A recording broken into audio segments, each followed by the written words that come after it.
Hello students, कैसे आप सभी लोग। उम्मीद है कि आप सभी लोग अच्छे होंगे। आरसीसी डिजाइन के 47th लेक्चर में हम डिस्कस करने वाले हैं डिजाइन वैल्यूज के बारे में और साथ ही डिजाइन स्ट्रेस स्ट्रेन कर्व के बारे में। देखिए, डिजाइन वैल्यू जैसे कि आपको नाम से ही पता चल रहा है कि डिजाइन करते समय जो यूज होने वाली वैल्यूज हैं, किसी भी स्ट्रक्चर को जब हम जो है डिजाइन करते हैं तो वहां पर हमारे पास जो है डिजाइन वैल्यूज की नीड होती है। जैसे लास्ट लेक्चर में हमने जो है पार्शियल सेफ्टी फैक्टर के बारे में डिस्कस किया था कि वहां पर जो है हम अगर किसी स्ट्रक्चर में सेफ्टी प्रोवाइड करते हैं तो वो कितनी होनी चाहिए, उसके क्या फैक्टर हैं। उन्हीं फैक्टर को यूज करके हम जो है एक डिजाइन वैल्यू ढूंढते हैं जिसको हम जो है किसी भी स्ट्रक्चर को डिजाइन करते समय यूज करते हैं ताकि हम जो है उस स्ट्रक्चर में सेफ्टी प्रोवाइड कर सकें। और साथ ही साथ जो है हम इस लेक्चर में डिजाइन स्ट्रेस स्ट्रेन कर्व के बारे में भी डिस्कस करेंगे और उसको जो है समझने की कोशिश करेंगे।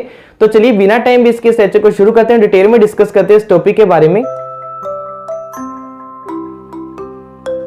डिजाइन वैल्यूज, सबसे पहले हम जो है डिजाइन वैल्यूज के कंसेप्ट के बारे में समझते हैं। Design values are obtained when partial safety factors are applied to characteristic strength and loads.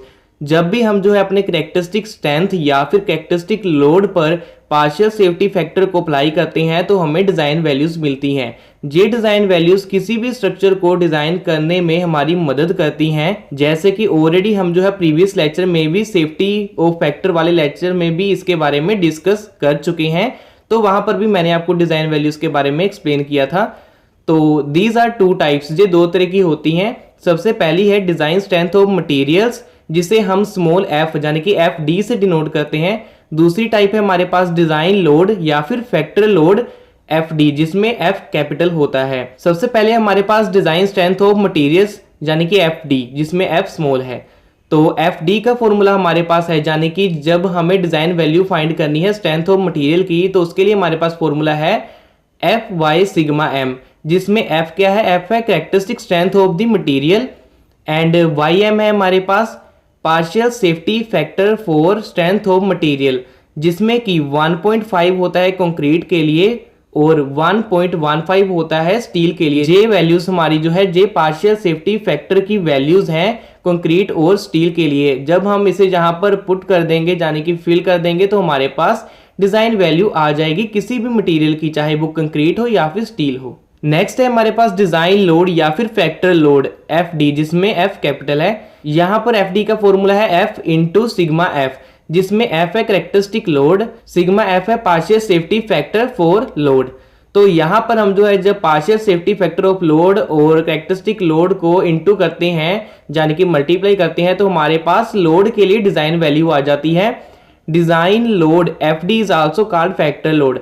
Design load value जो होती है उसे हम फैक्टर लोड भी कहते हैं। This load is used to calculate factored bending moment, factored shear force etcetera. Next है हमारे पास यहाँ पर design stress strain curve for concrete, यानी कि स्ट्रेस स्ट्रेन का क्या रिलेशनशिप है कंक्रीट के लिए। ये टॉपिक थोड़ा सा बस समझने वाला है, इससे रिलेटेड अगर आप समझ लेते हैं तो आपको आगे जो है कई कंसेप्ट समझने में आसानी होगी। अदरवाइज ये टॉपिक इतना इंपॉर्टेंट नहीं है। The maximum stress in the characteristic curve is restricted to 0.67 FCK, यानी कि जो हमारा मैक्सिमम स्ट्रेस होता है किसी भी कैरेक्टरिस्टिक कर्व में वो 0.67 FCK तक जो है वो स्ट्रिक्ट होता है, उससे ऊपर हमारा जो है स्ट्रेस नहीं जाता है, जब मैक्सिमम स्ट्रेस है जो हमारा। In addition to above code recommendation use a partial safety factor for material sigma M of 1.5 for the concrete, the maximum design stress become equal to 0.45 FCK। यहाँ पर आपको डायग्राम में समझाता हूँ। जैसे जे स्ट्रेस है ऊपर की ओर और जे है स्ट्रेन कर्व, देख रही हो जे कर्व है कंक्रीट के लिए जो कि स्ट्रेस स्ट्रेन का रिलेशनशिप दिखा रही है। जहां पर आप देख सकते हो यहाँ पर लिखा हुआ है डिजाइन कर्व। डिजाइन कर्व वो कर्व होती है जिसको हम कंसीडर करके अपने स्ट्रक्चर को डिजाइन करते हैं। कैरेक्टरिस्टिक कर्व वो होती है यानी कि एक्चुअली कितनी स्ट्रेंथ है, कितना स्ट्रेस स्ट्रेन एक मटेरियल जो है मैक्सिमम उसकी कितनी वैल्यू होती है, उसे हम कैरेक्टरिस्टिक कर्व कहते हैं। आइडियलाइज्ड कर्व वो कर्व होती है कैलकुलेशंस को जो है सिंपलीफाई करने के लिए, ज्यादा कॉम्प्लेक्स ना बनाने के लिए हम जो है आइडियलाइज्ड कर्व यूज करते हैं। यहां पर अगर आप इसका रिलेशनशिप देखोगे स्ट्रेस स्ट्रेन का, तो स्ट्रेन जब 0.002 होता है तब तक हमारा जो स्ट्रेस है वो अपनी मैक्सिमम लिमिट तक पहुंच चुका होता है। उसके बाद हमारा स्ट्रेस जो है वो कांस्टेंट हो जाता है। उससे पहले हमारा जो स्ट्रेस है वो एक पैराबोलिक कर्व बनाता है, यानी कि जो है धीरे धीरे जो है ये इंक्रीज होना शुरू करता है। यहाँ पर आप जो है वैल्यूज देख सकते हैं। ये हमारी डिजाइन कर्व की जो लिमिट है और ये है characteristic curve.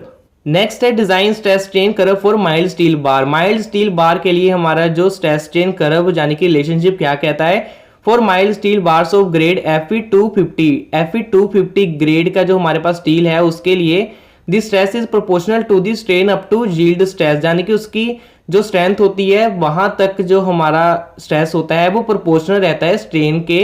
And thereafter the strain increase at constant stress, यानी कि उसके बाद उसकी वैल्यू जो है वो कांस्टेंट हो जाती है स्ट्रेस की। For mild steel the change from elastic to plastic condition is abrupt, the partial factor of safety for strength of material steel is 1.15। यहाँ पर भी डायग्राम में समझाता हूँ, यहाँ पर स्ट्रेस है स्ट्रेन है, बिल्कुल जैसे पहला डायग्राम समझाया वही है। यहाँ पर हमारी डिजाइन कर्व है, जब हम जो है पार्शियल सेफ्टी फैक्टर को जो है कंसीडर करते हैं तो हमारे पास डिजाइन कर्व आती है। इस कर्व के अकॉर्डिंगली ही हम कोई भी स्ट्रक्चर को डिजाइन करते हैं। इसकी वैल्यू के अकॉर्डिंगली कैरेक्टरिस्टिक कर्व होती है कि उसकी मैक्सिमम उसमें कितना स्ट्रेस है, वो कितना स्ट्रेन है, वो हमारे पास कैरेक्टरिस्टिक कर्व होती है। लेकिन हम डिजाइन कर्व में रहते ही अपने स्ट्रक्चर को डिजाइन करते हैं। तो यहाँ पर आप देख सकते हो एक पर्टिकुलर हमारे स्ट्रेन तक जो है हमारा स्ट्रेस जो है वो इंक्रीज हो रहा है gradually and after J constant हो गया है। मुझे उम्मीद है कि ये लेक्चर आपको समझ आया होगा। अगर आपको ऐसे रिलेटेड कोई क्वेश्चन या फिर क्वेरी है तो आप नीचे कमेंट कर सकते हो, जिसका रिप्लाई करने की मैं कोशिश करूंगा।